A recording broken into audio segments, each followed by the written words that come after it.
Bonjour et bienvenue à toutes et tous. Au menu de la vidéo du jour, je voulais vous présenter donc les paramètres de localisation GPS et les outils afférents à cette fonctionnalité du HTC One S. Donc j'ai préalablement mis une carte micro SD et je dispose d'un forfait 3G illimité qui permet d'avoir une localisation optimum et d'utiliser donc tous les outils application GPS. Donc il y a un petit outil qui est très sympa dans le HTC, c'est le mode voiture. Donc il suffit d'appuyer et de valider donc les conditions d'utilisation. Donc pour lancer l'applicatif que voici, donc qui permet de disposer le téléphone directement dans la voiture et d'avoir accès donc aux principales fonctionnalités pour éviter à avoir cherché et éviter les risques d'accident sur la route. On peut donc accéder aux fonctionnalités du téléphone. Il y a un outil d'application HTC localisation qui est assez bien foutu, mais j'ai pour habitude d'utiliser le logiciel Google Navigation. Il y a l'applicatif musique qui permet d'accéder à toutes les musiques qui sont intégrées dans le smartphone et accès aussi aux radios internet avec TuneIn Radio, l'application aussi normalement disponible sur l'Android Market. Vous accédez toujours à l'horloge, à la météo locale et au niveau de batterie, etc., à toutes les composantes du smartphone de base.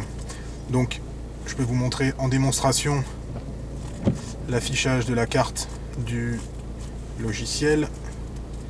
Hop, HTC. Vous voyez, l'affichage est rapide, c'est vraiment hyper fluide.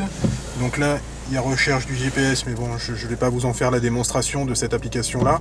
On peut télécharger toutes les cartes quasiment possibles et inimaginables. Donc je vais sortir. Hop. Je vais vous faire la démonstration plutôt de l'application navigation. Hop. J'accepte les conditions d'utilisation. Hop, paramètres. Satellite GPS. J'active le tout. Hop. Donc je vais saisir une destination proche d'ici. Hop, je me suis trompé dans l'orthographe.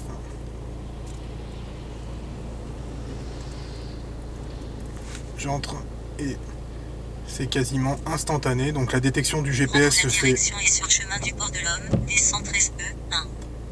Très rapide. Donc par rapport au précédent smartphone que j'avais, qui avait 2-3 ans, la localisation était beaucoup plus lente des GPS. Là c'est vraiment quasiment instantané et donc c'est un usage très pratique. Après donc il suffit de le positionner comme ça sur le tableau de bord et il suit la localisation classique d'un GPS. Donc par contre Google Nav n'affiche pas les radars, mais il y a d'autres applicatifs et d'autres applications sur l'Android Market ou le Play Store comme ils l'appellent désormais sous Android 4.0 ou Ice Cream Sandwich qui permet la détection des radars et une communauté d'utilisateurs qui les signale. Voilà pour la présentation donc de l'applicatif et des applicatifs et de la localisation GPS du HTC One S. A bientôt.